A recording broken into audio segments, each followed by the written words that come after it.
정말 충격적인 소식입니다. 주한미군 대령이 미국 국적을 버리고 대한민국으로 귀화했다고 하는데요. 그 놀라운 이야기를 지금부터 시작하겠습니다. 구독과 좋아요는 감동입니다. 안녕하세요. 저는 사라 윌슨입니다. 미 육군 대령이자 현재는 한국 국적을 취득한 귀화 한국인이죠. 오늘은 제가 어떻게 미군 최고의 철수론자에서 한국을 사랑하는 사람으로 변했는지, 그리고 마침내 한국인이 되기까지의 놀라운 여정을 들려드리려 합니다. 텍사스 출신인 저는 20년간 군복무를 해온 직업군인입니다. 국방부에서 아시아 태평양 전략을 담당하며 특히 주한미군 정책에 관여해왔어요. 솔직히 말씀드리면 저는 주한미군 철수를 가장 강력히 주장했던 사람 중 한 명이었습니다. 매주 회의 때마다 같은 질문을 던졌죠. 왜 우리가 70년 넘게 한국에 주둔해야 하는가? 한국은 이미 세계 제12위 경제대국입니다. 충분히 자립할 능력이 있다고 생각했어요. 제 사무실 벽에는 납세자의 돈을 아껴라는 문구가 걸려 있을 정도였으니까요. 그런데 2020년 어느 날 상관이 저를 불렀습니다. 윌슨, 자네를 한국으로 보내려고 해. 왜 하필 저입니까? 당신이 가장 강력한 철수 찬성론자니까. 그 당신이 직접 보고 판단한 내용이라면 누구도 의심하지 않을 테니까요. 아이러니했습니다. 주한미군 철수를 가장 강력히 주장했던 제가 철수의 타당성을 평가하기 위해 한국으로 가게 된 거죠. 하지만 임무는 임무였습니다. 이틀 뒤 저는 한국행 비행기에 몸을 맡겼어요. 12시간의 비행 끝에 인천공항에 도착했을 때 첫 번째 충격을 받았습니다. 북한과 전쟁 위기에 있는 나라라는 선입견과 달리 공항은 놀랍도록 현대적이고 깨끗했어요. 입국장을 빠져나오는데 걸린 시간은 고작 15분이었습니다. 미국이었다면 1시간은 걸렸을 거예요. 공항이 이렇다고 나라 전체가 발전했다는 증거는 아니야. 저는 속으로 중얼거렸습니다. 하지만 서울로 향하는 고속도로를 달리며 창밖을 보니 깨끗한 거리와 완벽하게 정돈된 교통 시스템이 눈에 들어왔어요. 손상된 인프라나 위험 지역의 징후는 어디에도 보이지 않았습니다. 호텔에 체크인한 후 첫 번째로 점검한 것은 인터넷 속도였어요. 다운로드 속도를 확인하고 믿을 수 없었습니다. 이게 진짜인가? 속도 측정 앱을 다시 실행했는데 결과는 동일했어요.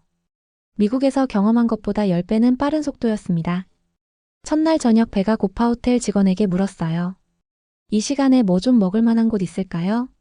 시계를 보니 밤 11시가 넘어가고 있었습니다. 직원은 웃으며 말했죠. 무엇이든 드실 수 있습니다. 치킨, 피자, 한식, 중식 모두 24시간 배달 가능해요. 자정이 다 되어 가는데 배달이 된다고요? 물론이죠. 새벽 3시에도 가능합니다. 저는 반신반의하며 치킨을 주문했고 놀랍게도 20분 만에 방까지 배달되었습니다. 텍사스에서는 상상도 할 수 없는 일이었어요. 잠들기 전 창문을 열고 서울의 야경을 바라봤습니다. 끝없이 펼쳐진 불빛 사이로 한강이 흐르고 있었어요. 이곳이 정말 위험한 전쟁 위기의 나라인지 의문이 들기 시작했습니다. 다음 날 아침 일찍 일어나 한국군 사령부로 가기 위해 지하철을 타기로 했습니다. 호텔 직원이 가장 빠른 방법이라고 했거든요. 처음에는 의심스러웠어요. 뉴욕의 지하철은 더럽고 지연이 잦았거든요. 하지만 서울 지하철은 완전히 달랐습니다. 깨끗하고 조용하며 정확히 시간을 지켰어요. 게다가 모든 역에 와이파이가 설치되어 있었죠. 이게 평범한 아시아 국가의 모습인가? 저는 생각했습니다. 제가 알던 아시아와 너무 달랐어요. 한국군 사령부에 도착하자 저를 맞이한 건 김수진 대령이었습니다. 하버드에서 유학한 경력이 있는 그녀는 영어가 완벽했죠. 윌슨 대령님, 한국에 오신 것을 환영합니다. 오늘은 우리 부대 시설을 둘러보고 내일부터 연합훈련을 시작하겠습니다. 김수진 대령은 최첨단 장비를 갖춘 시설들을 소개했습니다. 군사 시뮬레이션 센터, 사이버전 대응 시스템, 드론 통제실. 모두 미국보다 뒤처지지 않는 어쩌면 더 앞선 기술이었어요. 이 시스템은 완전히 한국 기술로 개발된 것입니다. 김수진 대령이 자랑스럽게 말했습니다. 미국 기술을 기반으로 했겠죠. 저는 의심스럽게 물었어요. 김수진 대령은 웃으며 고개를 저었습니다. 초기에는 그랬습니다만 지금은 100% 자체 개발이에요. 사실 몇몇 분야에서는 우리가 미국보다 앞서 있습니다. 저녁 식사 자리에서 저는 조금 뜨끔했습니다. 다른 한국군 장교들이 마치 제 생각을 읽기라도 한 듯 질문을 던졌거든요. 윌슨 대령님은 주한미군 철수를 지지한다고 들었습니다. 아직도 같은 생각이신가요? 침묵이 흘렀습니다. 저는 외교적으로 대답했어요. 그건 단순한 경제적 관점에서 나온 의견입니다. 모든 측면을 고려한 것은 아니었죠. 북한이 어제 또 미사일을 발사했습니다. 다른 장교가 말했어요. 우리는 항상 전쟁의 위험 속에 살고 있습니다. 제 얼굴이 뜨거워졌습니다. 하루 종일 본 한국의 발전상과 평화로운 모습에서는 전쟁의 그림자를 전혀 느낄 수 없었거든요. 다음 날 연합훈련이 시작됐습니다. 저는 미군 측 지휘관으로 참여했고 김수진 대령은 한국군 지휘관이었어요. 시뮬레이션이 첫 번째 과제였습니다. 훈련은 북한의 기습 공격 상황을 가정했어요. 저는 미군의 표준 대응 전략을 지시했습니다. 하지만 시뮬레이션 결과는 충격적이었어요. 미군의 대응은 한국군의 전략에 완전히 무력화되었습니다. 어떻게 가능하죠? 저는 혼란스러워했어요. 김수진 대령은 차분하게 설명했습니다. 우리는 수십 년간 북한과 대치하며 이 지형에 맞는 전략을 개발해왔어요. 미국의 표준 전략은 여기서 효과적이지 않습니다. 오후에는 실전 훈련으로 산악행군이 있었습니다. 저는 자신이 있었어요. 텍사스에서 특수훈련을 받았으니까요. 하지만 한국의 험한 산길에서 한국군 장병들은 마치 사냥처럼 움직였고 미군 부대는 뒤처지기 시작했어요. 훈련이 끝나고 숙소로 돌아오는 길에 저는 깊은 생각에 빠졌습니다. 겨우 이틀 만에 제 확신은 흔들리고 있었어요. 한국은 제가 생각했던 그런 나라가 아니었습니다. 더 강하고 더 발전되어 있었죠. 평택 미군 기지를 방문했을 때 저는 젊은 미군 병사들과 베테랑 장교들을 따로 만나 이야기를 나눴습니다. 결과는 흥미로웠어요. 솔직히 말해보세요. 여러분은 한국에서 철수하고 싶은가요? 신참 병사들에게 물었습니다. 네, 당연합니다. 한 병사가 즉시 대답했어요. 이곳은 너무 멀고 가족과 떨어져 있는 것도 힘듭니다. 다른 병사도 고개를 끄덕였습니다. 미국으로 돌아가는 것이 좋겠죠. 한국 음식도 적응하기 어렵고요. 하지만 3년 이상 한국에서 근무한 베테랑들의 반응은 완전히 달랐습니다. 철수? 절대 안 됩니다. 해리스 중령이 단호하게 말했어요. 한국은 우리에게 전략적으로 너무 중요합니다. 게다가 다른 장교가 덧붙였습니다. 한국에서의 삶은 미국보다 더 편리해요. 범죄율도 낮고 의료 시스템도 좋고 대중교통은 말할 것도 없죠. 한 상사는 심지어 이렇게 말했습니다. 제 전역 후 한국에 정착할 계획입니다. 이미 서울의 아파트를 알아보고 있어요. 이 말을 듣고 저는 깜짝 놀랐습니다. 미국인이 왜 한국에 정착하려고 하죠? 기회가 더 많기 때문입니다. 그가 대답했어요. 영어 강사로 시작해서 스타트업을 할 계획이에요. 한국은 지금 창업하기 좋은 나라니까요. 다음 날 저는 현지 행정 시스템을 경험해 보기로 했습니다. 한국의 행정 서비스가 효율적이라는 소문이 있었거든요. 주한미군 관계자를 통해 서울시청과 주민센터를 방문했습니다. 한국 국민들은 이곳에서 거의 모든 행정 서비스를 받을 수 있습니다.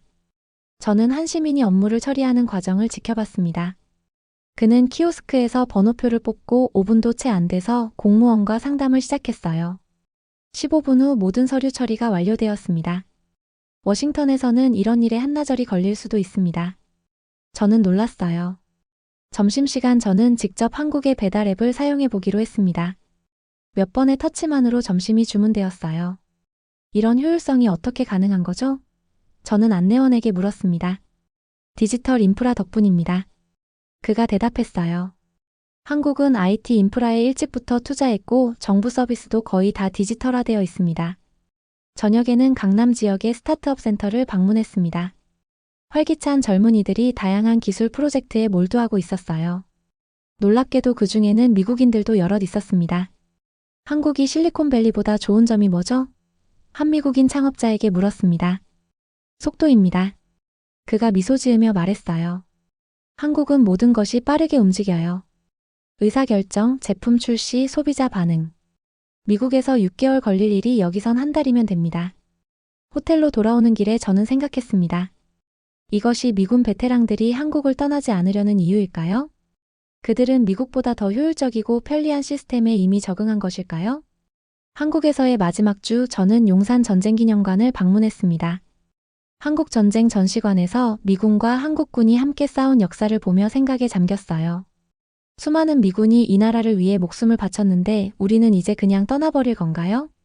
주한미군 사령관 제임스 카터 장군과의 저녁 식사에서 중요한 통찰을 얻었습니다. 윌슨, 솔직히 말해보게. 워싱턴에서 어떤 바람이 불고 있나? 철수 쪽으로 기울고 있습니다, 장군님.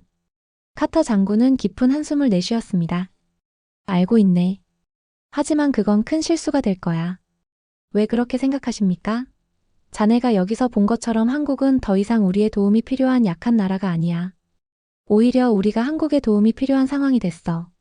카터 장군이 낮은 목소리로 말했어요. 저는 놀라서 물었습니다.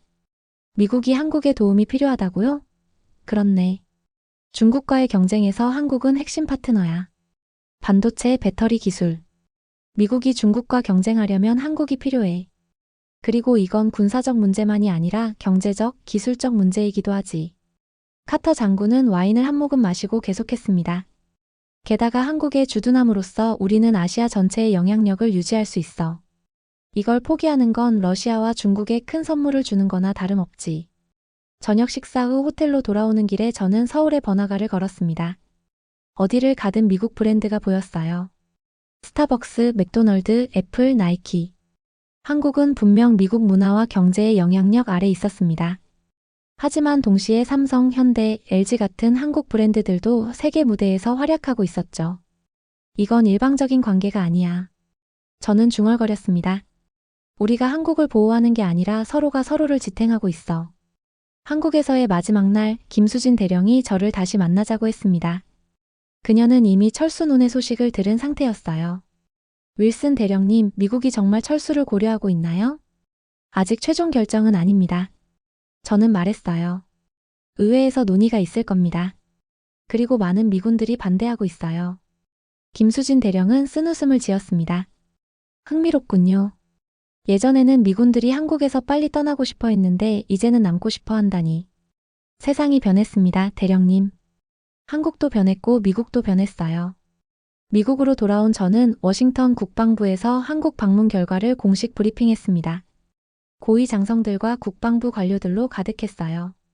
윌슨 대령, 한국에 대한 최종 평가를 들려주게. 국방차관이 회의를 시작했습니다. 프로젝터 화면에 제가 준비한 자료가 나타났습니다. 첫 번째 슬라이드에는 한국은 보호 대상이 아닌 전략적 파트너라고 적혀 있었어요. 제가 처음 한국에 갔을 때는 주한미군 철수를 지지했습니다. 저는 솔직하게 시작했어요. 경제적 관점에서 볼 때 한국은 충분히 부유하고 강해 보였으니까요. 하지만 직접 경험해보니 철수는 중대한 전략적 실수가 될 것입니다. 저는 한국의 군사력, 기술 발전, 사회 인프라, 그리고 주한미군 내부에서 일어나는 변화에 대해 설명했습니다. 특히 코리안 드림 현상에 대해 강조했어요. 놀랍게도 한국에 오래 근무한 미군들은 전역 후에도 한국에 남으려 합니다. 그들은 한국에서 더 나은 삶의 질을 경험했기 때문이죠. 범죄율, 의료 시스템, 교육, 대중교통. 미국보다 나은 점들이 많다고 합니다. 회의실에서 웅성거림이 들렸습니다. 몇몇 장성들은 불편한 표정이었어요. 윌슨, 그건 미국에 대한 비판처럼 들리는군. 한 장군이 말했습니다. 사실을 말하는 것입니다, 장군님. 저는 단호하게 답했어요. 우리는 한국을 과소평가했습니다. 브리핑 후 개인적으로 로렌스 장군이 저를 불렀습니다. 그의 사무실은 펜타곤의 가장 깊숙한 곳에 있었어요. 윌슨, 자네 보고서가 국방부 내에서 파장을 일으키고 있네. 그가 말했습니다. 대통령에게도 전달됐을까요? 로렌스 장군은 웃었습니다. 오히려 반대일세. 대통령이 자네를 직접 만나보고 싶어 하시네. 내일 백악관으로 가게. 다음 날 저는 믿을 수 없는 경험을 했습니다. 대통령과의 비공개 면담이었어요. 대통령은 제 보고서에 깊은 관심을 보였습니다. 윌슨 대령, 솔직히 말해보게. 우리가 한국에서 철수한다면 정확히 무엇을 잃게 되나? 저는 준비한 답변을 했습니다. 첫째, 아시아 전체에서의 군사적 영향력입니다. 둘째, 중국 견제를 위한 최전방 기지를 잃습니다. 셋째, 첨단 기술 분야에서 중요한 파트너십이 약화됩니다. 그리고 마지막으로 미군 장병들에게 매우 가치 있는 해외 근무 경험의 기회를 빼앗는 것입니다. 대통령은 잠시 생각에 잠겼습니다. 흥미롭군. 그 코리안 드림이라는 현상에 대해 더 자세히 말해보게. 대통령님, 이것은 제가 직접 목격한 현상입니다. 한국에 3년 이상 근무한 미군들 중 약 30%가 전역 후 한국에 정착하길 원합니다. 그들은 영어 강사, 창업가, 심지어 한국 대기업 직원으로 새 삶을 시작하고 있습니다. 미국인들이 더 나은 삶을 위해 한국을 선택한다고? 정확히 그렇습니다. 한국의 치안, 의료, 교통, 교육 시스템이 그만큼 매력적이기 때문입니다. 대통령은 메모를 하며 고개를 끄덕였습니다. 알겠네. 자네의 보고서와 의견은 매우 가치 있었어. 철수 논의는 좀 더 신중하게 재검토해보겠네. 백악관에서 나온 저는 깊은 안도감을 느꼈습니다. 최소한 제 의견이 최고 위층에 전달되었다는 사실이 기뻤어요. 하지만 동시에 고민도 깊어졌습니다. 국방부에서 제 위치는 어떻게 될까요? 철수 찬성론자였던 제가 갑자기 입장을 바꾸었으니까요. 그날 저녁 뜻밖의 전화가 걸려왔습니다. 한국에서 만났던 김수진 대령이었어요. 대령님, 워싱턴에 오게 되었습니다. 한미합동군사위원회 참석차예요. 시간이 되신다면 함께 식사라도 할 수 있을까요? 저는 기꺼이 동의했습니다. 다음 날 저녁 우리는 워싱턴의 한 한식당에서 만났어요. 어떻게 지내시나요, 윌슨 대령님? 한국에서 돌아오신 후 변화가 있으셨는지요? 저는 웃으며 대답했습니다. 한국 음식이 그립더군요. 그리고 한국에서의 경험이 저의 관점을 완전히 바꿔놓았습니다. 김수진 대령은 진지한 표정으로 물었어요. 철수 논의는 어떻게 진행되고 있습니까? 아직 결정된 것은 없습니다. 하지만 저는 반대 의견을 강하게 표명했어요. 철수는 미국에게도 손실이 될 겁니다. 김수진 대령은 안심한 듯 웃었습니다. 감사합니다, 윌슨 대령님. 사실 오늘 만남에는 다른 목적도 있습니다. 제안을 하나 드리고 싶어요. 제안이라고요? 저는 호기심이 생겼습니다. 김수진 대령은 와인을 한 모금 마시고 조용히 말했어요. 윌슨 대령님, 당신은 한국과 미국 양쪽을 모두 이해하는 몇 안 되는 미국 장교 중 한 분입니다. 한미연합사령부에서 당신의 역할이 필요합니다. 연합사령부요? 제가 한국으로 다시 파견된다는 뜻인가요? 그렇습니다. 물론 승진과 함께요. 준장으로 진급하여 연합사 부사령관 자리를 맡으실 수 있습니다. 저는 잠시 말을 잃었습니다. 준장 진급은 제 경력에서 큰 도약이었습니다. 하지만 그건 한국으로 돌아간다는 의미이기도 했죠. 생각할 시간이 필요합니다. 제가 말했어요. 물론입니다. 하지만 이것이 단순한 군사적 파견이 아니라는 점을 알아주셨으면 합니다. 이건 한미동맹의 미래를 위한 중요한 역할입니다. 식사를 마치고 집으로 돌아오는 길에 저는 깊은 생각에 잠겼습니다. 한국으로 돌아간다는 것은 무엇을 의미할까요? 미국에서의 제 경력, 텍사스에 있는 제 집, 그리고 편안한 생활 모두를 뒤로하고 가야 합니다. 그날 밤 저는 한국에서 찍은 사진들을 다시 보았습니다. 서울의 야경, 한강공원에서 조깅하는 모습, 그리고 한국 장교들과 함께 찍은 사진들. 그때의 기억이 선명하게 떠올랐어요. 다음 날 아침 저는 국방부에서 새로운 소식을 접했습니다. 대통령이 주한미군 철수 논의를 무기한 연기하기로 결정했다는 내용이었죠. 제 보고서가 영향을 미쳤다는 생각에 무거운 책임감이 느껴졌습니다. 로렌스 장군이 제 사무실로 찾아왔습니다. 축하하네, 윌슨. 자네 덕분에 철수 계획이 중단됐어. 저는 단지 제가 본 것을 보고했을 뿐입니다. 그게 중요한 거야. 자네가 용기를 내서 진실을 말했기 때문이지. 로렌스 장군이 미소 지었어요. 그런데 한국에서 제안이 왔다고 들었네. 네, 연합사 부사령관 자리를요. 하지만 아직 결정하지 않았습니다. 내 충고를 들어볼 텐가? 로렌스 장군이 진지한 표정으로 말했습니다. 기회를 놓치지 말게. 한국은 미국의 미래의 중요한 파트너야. 거기서의 경험은 자네 경력에 큰 도움이 될 거네. 일주일 후 저는 결정을 내렸습니다. 한국행을 수락하기로 한 거죠.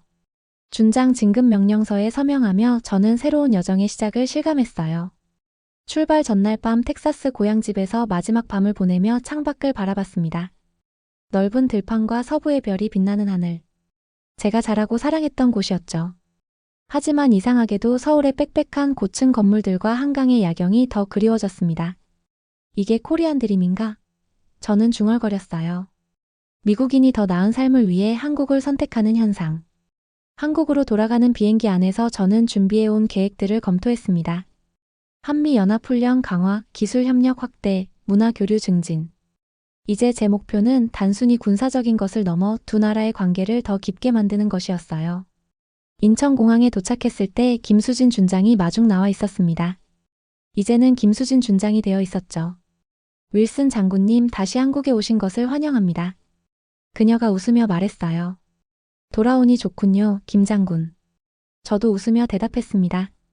차를 타고 서울로 향하는 길에 저는 창밖을 내다봤어요. 지난번 방문 때와 같은 풍경이었지만 이번에는 더 익숙하게 느껴졌습니다. 마치 집으로 돌아온 것 같은 기분이었어요. 무엇이 당신을 다시 한국으로 오게 했습니까? 김 장군이 물었습니다.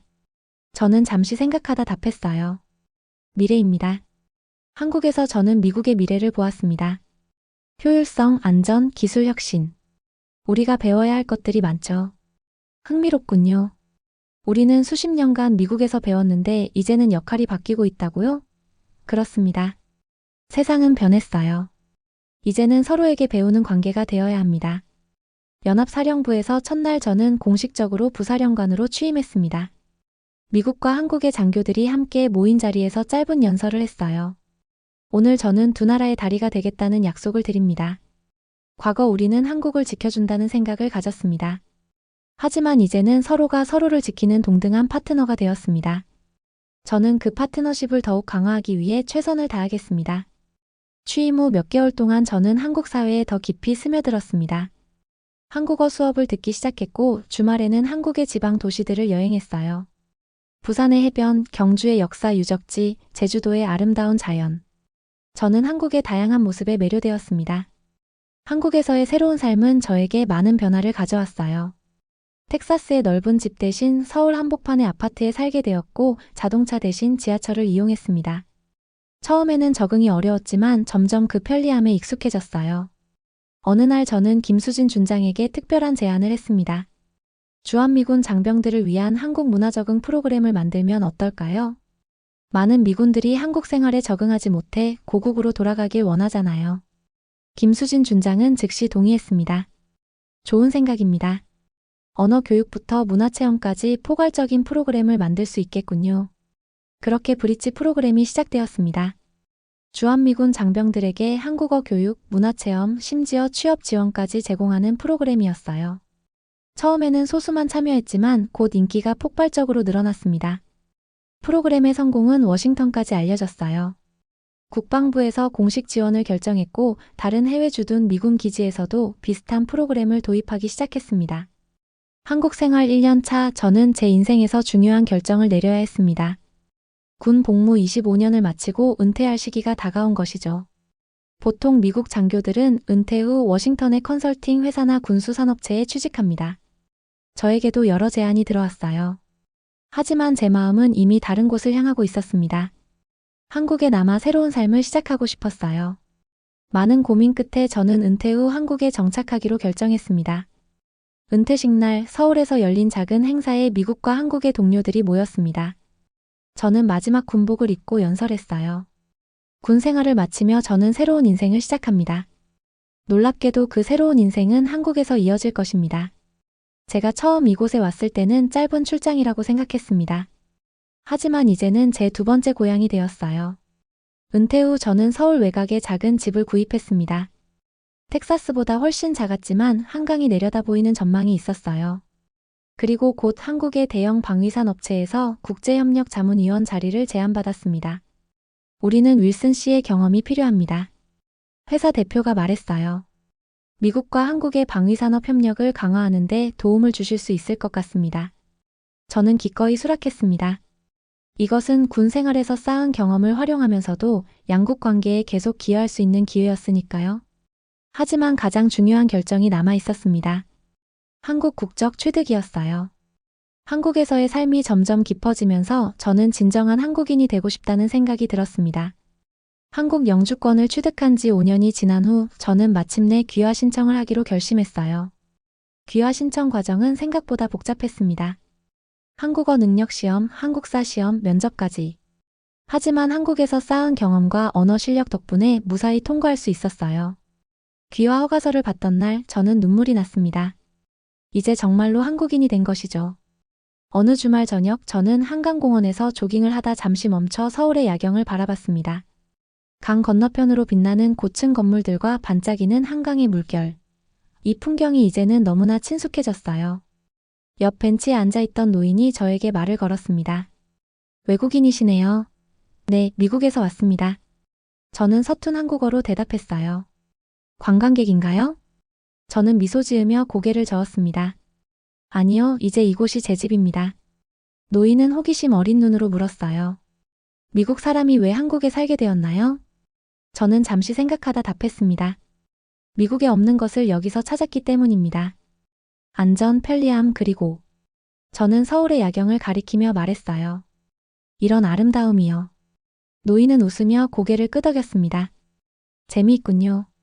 제 아들은 미국에 가서 아메리칸 드림을 찾고 있는데 당신은 한국에 와서 코리안 드림을 찾고 있다니. 그 말에 저도 웃음이 나왔습니다. 세상이 정말 많이 변했네요. 집으로 돌아오는 길에 저는 지난 몇 년을 돌아봤습니다. 주한미군 철수를 강력히 지지했던 사람이 이제는 한국에 영구히 정착한 미국인, 아니 이제는 한국인이 되었으니까요. 인생은 참 예측할 수 없는 것이라는 생각이 들었습니다. 그날 밤 저는 텍사스에 있는 옛 동료에게 이메일을 보냈습니다. 여기 한국에서 나는 새로운 삶을 찾았네. 어쩌면 이것이 진정한 아메리칸 드림일지도 모르겠어. 꿈을 찾아 새로운 땅으로 떠나는 것 말이야. 오늘 제 이야기가 여러분에게 어떻게 다가왔을까요? 코리안 드림은 더 이상 한국인만의 것이 아닙니다. 전 세계 사람들이 한국에서 새로운 기회와 더 나은 삶을 찾고 있어요. 실제로 최근 블룸버그 보도에 따르면 미국에서 한국식 산후조리원이 큰 인기를 끌고 있다고 합니다. 하루 $1,000가 넘는 비용에도 불구하고 대기자가 수천 명씩 몰리고 있다고 해요. 이처럼 한국의 문화와 시스템은 이미 전 세계로 퍼져나가고 있습니다. K-팝, K-드라마뿐만 아니라 K-라이프 스타일이 새로운 트렌드가 되고 있는 거죠. 여러분은 어떤 꿈을 꾸고 있나요? 그리고 그 꿈을 이루기 위해 어디까지 갈 준비가 되어 있나요? 제가 한국에서 배운 것은 진정한 꿈이란 우리가 상상하는 것보다 훨씬 더 놀라운 모습으로 다가올 수 있다는 것입니다. 저는 사라 윌슨, 아니 이제는 윌슨 사라입니다. 한국인 윌슨 사라로서 여러분께 인사드립니다. 시청해주셔서 감사합니다.